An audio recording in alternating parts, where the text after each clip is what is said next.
Oi pessoal, tudo bem? Como que vocês estão aí em casa? Espero que vocês estejam em casa e não na praia, né?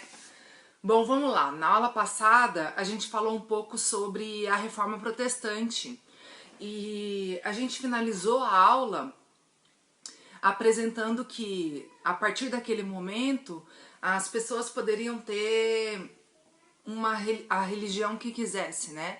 Uma liberdade religiosa.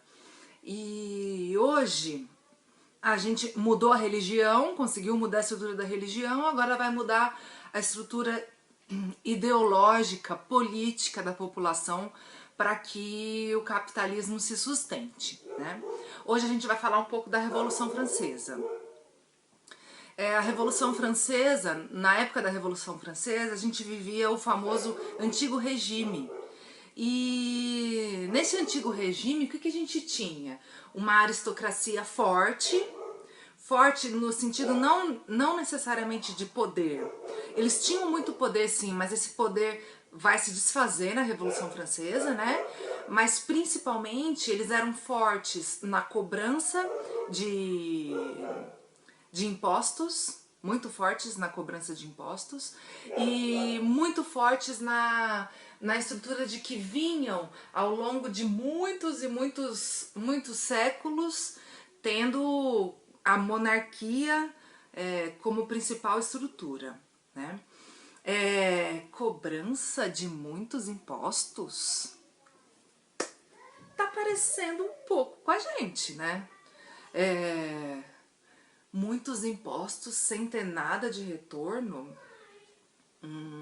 Eu não sei se você sabe, mas janeiro, fevereiro, março, abril, maio, quando chegar em junho, o salário é seu. Os outros 5 meses a gente paga para o governo. A gente trabalha só para pagar para o governo, né? Agora você imagina um juros maior que isso, muito maior que isso naquela época, as pessoas trabalhadoras tendo que pagar tudo isso de juros para sustentar a monarquia, né? Sem que elas conseguissem um retorno efetivo desse dinheiro.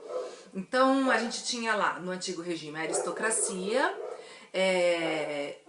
muito forte, e por causa do surgimento das cidades, que a gente falou na semana passada, a gente falou assim que as feiras começaram a sair, ao invés de irem caminhando, as feiras começaram a se estruturar num lugar só e as cidades passaram a ser construídas, né? Olha, de novo, o feudalismo começando a se afundar, né, com os feudos e tudo mais, e o surgimento aí de cidades, de estruturas mais voltadas para a base capitalista, né?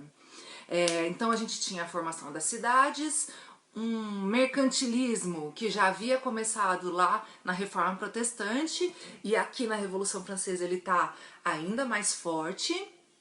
A gente tem uma burguesia, que são os comerciantes, começando a crescer, começando a conseguir juntar dinheiro, mas essa tal burguesia, ela não tem poder político, nenhum poder político, né? Nessa época, a França estava passando por uma situação muito ruim. A gente tinha crises, desemprego, fome. E nessa época, quando se estruturou o desemprego, a crise, a fome, teve um estopim no meio do caminho. O que foi esse estopim? Foi uma má safra que eles tiveram. O pessoal plantou e não conseguiu colher. E não conseguindo colher, não tendo frutos dessa plantação, eles entraram mais em crise ainda. Então a fome passou a aumentar. Porque se plantou e não conseguiu colher, o que vai comer, né? Então a fome começa a aumentar, a crise começa a se aprofundar. E os burgueses crescendo, ganhando uma estrutura financeira muito grande. O que os burgueses resolvem fazer? Eles pensam assim, poxa, eu tenho a estrutura financeira, mas não têm a estrutura política. A monarquia também percebeu isso. Tanto é que a monarquia passou a vender títulos, de nobreza, para os burgueses comprarem. Então os burgueses compravam esses títulos faziam com que aquele burguês se tornasse reconhecido como uma pessoa nobre, né? A aristocracia, a estrutura da monarquia conseguia um pouco de dinheiro através disso, e a estrutura dos burgueses conseguiam um pouco de poder político através dessa venda, né, que eles faziam. Entretanto, quando acontece esse estopim, que é a má-safra, os burgueses chegam para os camponeses, servos, né, o pessoal que era preso à terra, e começa a falar, olha, na verdade a gente está passando por toda essa situação por culpa da monarquia. A monarquia que fica juntando dinheiro para ela, que fica cobrando um monte de impostos e não sobra nada pra gente. Vamos fazer o seguinte, camponeses, vamos se juntar, tirar a monarquia do poder, e daí a gente estrutura um poder mais livre, uma estrutura mais livre, com menos impostos, diminui a fome, a crise e assim por diante. Qual é que foi a opção dos camponeses? Lógico, não teve jeito, os camponeses falaram, ok, a gente se junta assim. Os camponeses se juntaram com os burgueses e foram derrotar a monarquia. Era uma coisa que no pensamento dos camponeses era uma coisa não muito possível, porque a monarquia já estava no poder desde que eles se estruturavam como servos, né? Mas eles conseguiram em 1789 fazer a queda da Bastilha. A Bastilha era um presídio político que tinha alguns armamentos lá dentro tudo, mas eles não fizeram a queda da Bastilha por conta de armamentos, nada disso. Fizeram a queda da Bastilha porque o que representava a monarquia era a Bastilha. Por exemplo, eu vou jogar aviões lá nos Estados Unidos. Aonde que eu vou jogar?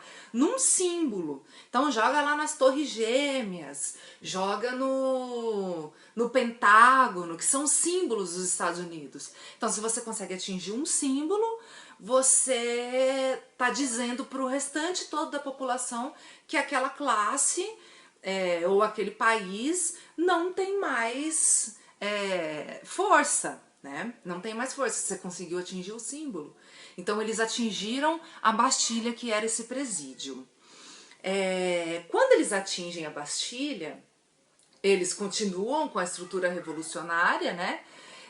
Que a gente chama aí de levante de massa. Quando a gente pensa em massa, a gente pensa em quê? Em muitas pessoas. Tem gente que pensa em pizza, sei lá o que veio na sua cabeça. Mas, na verdade, a estrutura de massa é realmente algo que a gente pode moldar da maneira que a gente quiser. Acéfala, que não pensa, né? E a gente vai moldando, manipulando essas pessoas. Adivinha só, quando eles conseguem tirar a monarquia do poder, adivinha quem é que fica no poder? Os camponeses, a burguesia, os camponeses, a burguesia. É lógico, foram os burgueses que subiram no poder. Aí teve aquela toda a estrutura de briga entre os camponeses e os burgueses, girondinos, jacobinos, que eu não vou entrar aqui com vocês, tá? Mas teve toda essa estrutura. Quando os burgueses sobem ao poder, o que acontece?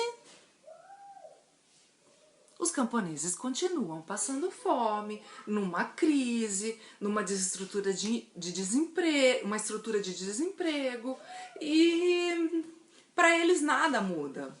Então o que eles resolvem fazer? Eles pensam assim, poxa, se a gente conseguiu tirar a monarquia do poder, vamos tirar os burgueses do poder, que acabaram de entrar, né? Acabaram de entrar. Nesse momento, passa a acontecer um período de terror na França. Que período foi esse?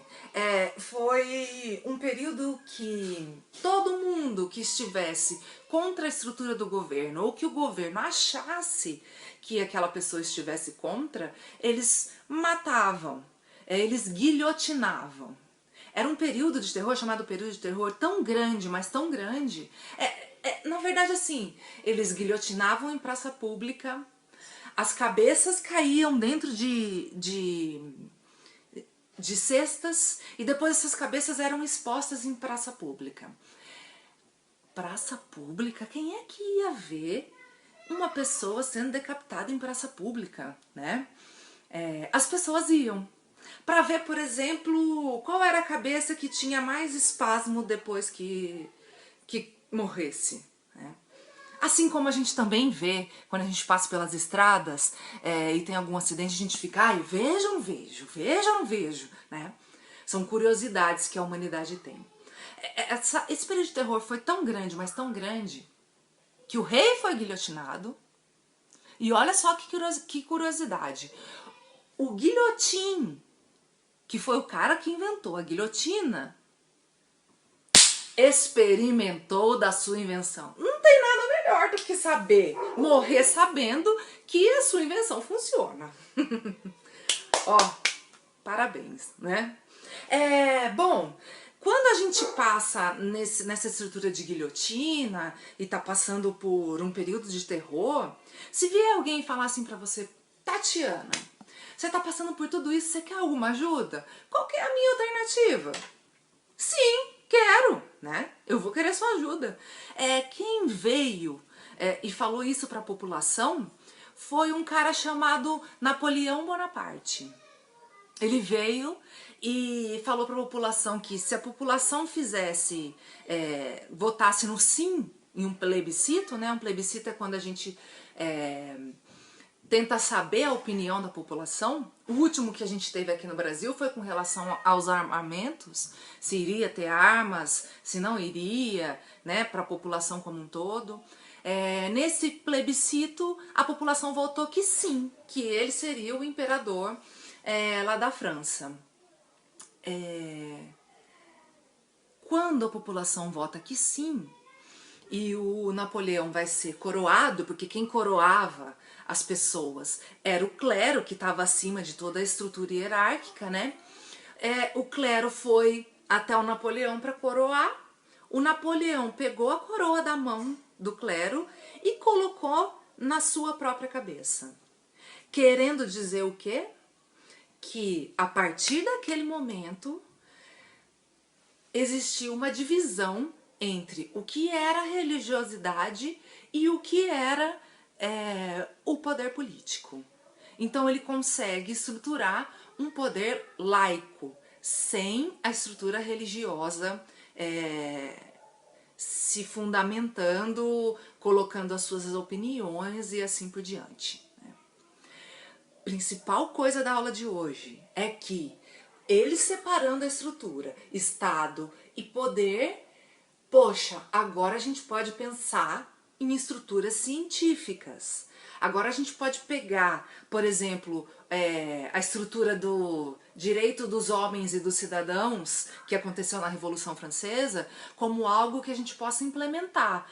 Liberdade de todos, comida para todos, educação para todos, dentro de uma estrutura de um liberalismo de que as pessoas podem crescer sim financeiramente, entretanto busca-se uma igualdade entre todos, né?